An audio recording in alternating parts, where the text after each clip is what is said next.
अस्सलाम वालेकुम ninth class. आज का बेटा हमारा लेक्चर है पेज नंबर 154 पे। सेकंड हमारे पास पॉइंट है मिनरल डेफिशिएंसी डिजीज़। पहले आपने पढ़ा था प्रोटीन डेफिशिएंसी डिजीज़, आज आप पढ़ेंगे मिनरल डेफिशिएंसी डिजीज़। इसके अंदर दो टर्म्स आती हैं, दो डिजीज़ इसके अंदर होती हैं। अगर मिनरल्स आपकी बॉडी के अंदर पूरे एडिकेट अमाउंट में नहीं है तो आपको गॉइटर या एनीमिया जैसी दो बीमारियां हो सकती हैं। ठीक है, तो मिनरल डेफिशिएंसी बॉडी में नहीं होनी चाहिए। सबसे पहले हमारे पास गॉइटर, सबसे पहले इसकी डेफिनेशन देखते हैं मिनरल डेफिशिएंसी डिजीज़ क्या है, उसके बाद इंशाल्लाह गॉइटर देखते हैं। अच्छा जी, ये लिखा हुआ है, मैंने इसको मार्क किया हुआ है, आप भी इसी तरह इसको मार्क करेंगे। बुक गंदी करने की ज़रूरत नहीं है, जहाँ जहाँ पे जितने पॉइंट्स मार्क किए आपने उसी तरह करने। सबसे पहले मैंने मार्क किया, इसके ऊपर लिखें definition. What is mineral deficiency disease? Diseases resulting from the deficiency of mineral are relatively rare among humans. ठीक है, जो मिनरल की डेफिशिएंसी होती है उसको मिनरल डेफिशिएंसी डिजीज़ कहते हैं। For example goitre. गॉइटर क्या होता है? सबसे तो पहले ये देख लें कि ये गले की एक डिज़ीज़ है। ये डिज़ीज़ पेनफुल नहीं होती। ठीक है, ये गॉइटर आपके गले के दरमियान में एक उभार जो होता है वो बन जाता है। ये तकलीफ़ दे नहीं होता, लेकिन जिनको गॉइटर होता है जब वो खांसी करते हैं या वो सांस लेते हैं तो खांसी करके जो सांस अंदर लेके जाना होता है उसमें उनको थोड़ी सी डिफ़िकल्टी होती है।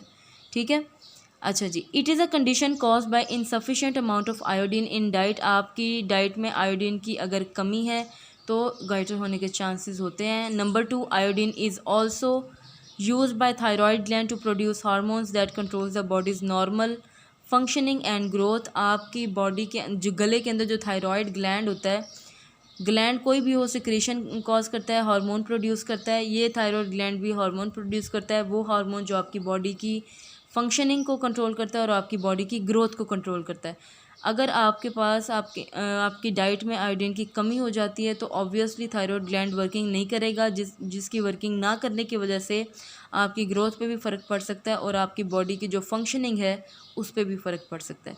ठीक है, यहाँ पे मैंने एक छोटी सी डायग्राम ड्रॉ की है।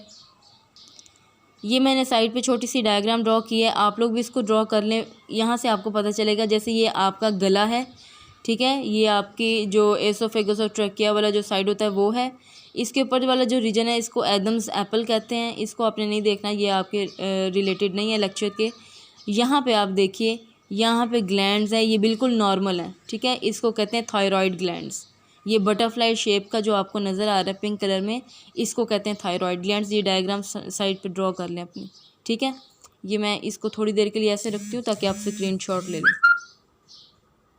अच्छा जी, नेक्स्ट हमारे पास पॉइंट है, if sufficient iodine is not available in persons diet thyroid gland become enlarge and it result in swelling in the neck.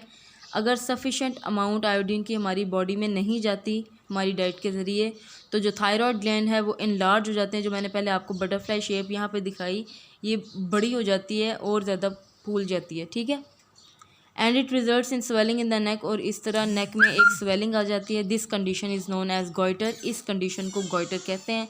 इस टॉपिक में से, इस पॉइंट में से कोई भी कटिंग नहीं है। आपके पास 1 2 3 4 पॉइंट्स इसके बन रहे हैं। ठीक है, इसके अलावा साथ में वो वाली डायग्राम। ठीक है, 4 पॉइंट्स आप यहाँ से करोगे और एक डायग्राम आप वहाँ से करेंगे। तो जब ये क्वेश्चन आएगा तो आपने साथ में डायग्राम भी ड्रॉ करनी है। 2 नंबर का भी आ सकता है, व्हाट इज़ गॉइटर या व्हाट इज़ एनीमिया, या फिर आपको लॉन्ग क्वेश्चन इस तरह से आ सकेगा कि what do you know about the protein deficiency disease and mineral deficiency disease. इसमें आपको दोनों पॉइंट्स लिखने हैं और दोनों पॉइंट्स के मज़ीद आगे से जो दोनों मज़ीद पॉइंट्स होते हैं वो भी लिखने हैं। ठीक है, लॉन्ग में आएगा तो कोई 2 पॉइंट्स आएंगे, एक जैसे मिनरल डेफिशिएंसी और एक जो पहले हमने पढ़ा था प्रोटीन डेफिशिएंसी, या जो आगे हम पढ़ेंगे एक पॉइंट वो रह गया। ठीक है, अगर शॉर्ट में आएगा तो सिर्फ एक एक करके आएगा, जैसे what is goitre, what is anaemia, what do you know about kwashiorkor. हाँ, इस तरह से भी आ सकता है, differentiate between kwashiorkor and marasmus, differentiate between goitre and anaemia. ठीक है, अच्छा जी, नेक्स्ट है हमारे पास पॉइंट अनीमिया। ठीक है, अनीमिया कहते हैं खून की कमी को। It is the most common of all mineral deficiency disease. ये बहुत कॉमन है, बहुत से लोगों में पाई जाती है।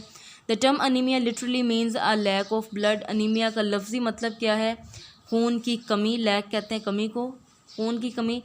कॉज इसके बाद है, कॉज के ऊपर आप डब्बा बना लें। It is caused when the number of red blood cells is reduce than normal. जितने normal quantity red blood cells की आपकी बॉडी के अंदर होती है, अगर उस क्वांटिटी से कम हो जाते हैं तो that will be cause anaemia. Next है हमारे पास haemoglobin, very very important term, ये आपको सेपरेट भी पूछी जा सकती है डेफिनेशन में। हीमोग्लोबिन एक रेड कलर का पिगमेंट होता है जो आपके खून को रेड कलर देता है, ठीक है। Haemoglobin molecule contain a single atom of iron at its centre. यहाँ पे बात समझने वाली है कि जो हीमोग्लोबिन का मॉलिक्यूल है उसके पास एक एटम होता है आयरन का उसके सेंटर में, ठीक है। अगर तो आपकी बॉडी को अमाउंट नहीं मिलती, आयरन की सफिशेंट अमाउंट नहीं मिलती, तो ऑब्वियसली हीमोग्लोबिन प्रॉपर वर्किंग नहीं करेगा, ठीक है। If body fails to receive sufficient amount of iron, adequate number of haemoglobin molecules are not formed, अगर आपकी बॉडी के अंदर प्रॉपर अमाउंट आयरन की नहीं जाएगी तो हीमोग्लोबिन मॉलिक्यूल्स भी की फॉर्मेशन नहीं होगी। इन दिस केस, अब इस केस में क्या होगा जब आपकी हीमोग्लोबिन मॉलिक्यूल्स नहीं बन रहे हैं, in this case there is not enough functioning of red blood cell, red blood cells की फंक्शनिंग कम हो जाएगी। The patient is weak, patient कमज़ोर हो जाएगा बहुत, and there is a shortage of oxygen supply to the body cells, और जो बॉडी सेल्स को ऑक्सीजन भी कम प्रोवाइड की जाएगी बॉडी सेल्स को, ठीक है। क्योंकि जो जिन सेल्स ने अपने ऊपर ऑक्सीजन लेके पूरी बॉडी में फिरना है वही तो बन नहीं रहे, तो फिर ऑब्वियसली शॉर्टेज हो जाएगी ऑक्सीजन की आपकी बॉडी में, ठीक है। एक दफ़ा फिर देख लें पेज नंबर 144 पे मिनरल डेफिशिएंसी डिजीज़। सबसे पहले इसकी डेफिनेशन है, उसके बाद गॉइटर के अंदर आपके 4 पॉइंट्स बन रहे हैं along with the diagram. Next anaemia भी कोई कटिंग नहीं है, इसको भी आपने पॉइंट वाइज बनाना है तो पॉइंट वाइज बना लें। सबसे पहला पॉइंट यहाँ तक है, सेकंड पॉइंट आपका यहाँ से शुरू हो जाएगा द टर्म अनीमिया से, ठीक है, लैक ऑफ ब्लड तक। थर्ड पॉइंट आपका कॉज वाला हो जाएगा, कॉजेज़ लिख लेंगे आप। Next point, fourth point haemoglobin, और फिफ्थ पॉइंट में आप लिखेंगे इन दिस केस यहाँ से, ठीक है। तो यहाँ तक का आपका लेक्चर है। अगर आपने इसमें से कुछ पूछना है या आपको समझ नहीं आई है तो आप मेरे से क्वेश्चन कर सकते हैं। अल्लाह हाफिज़।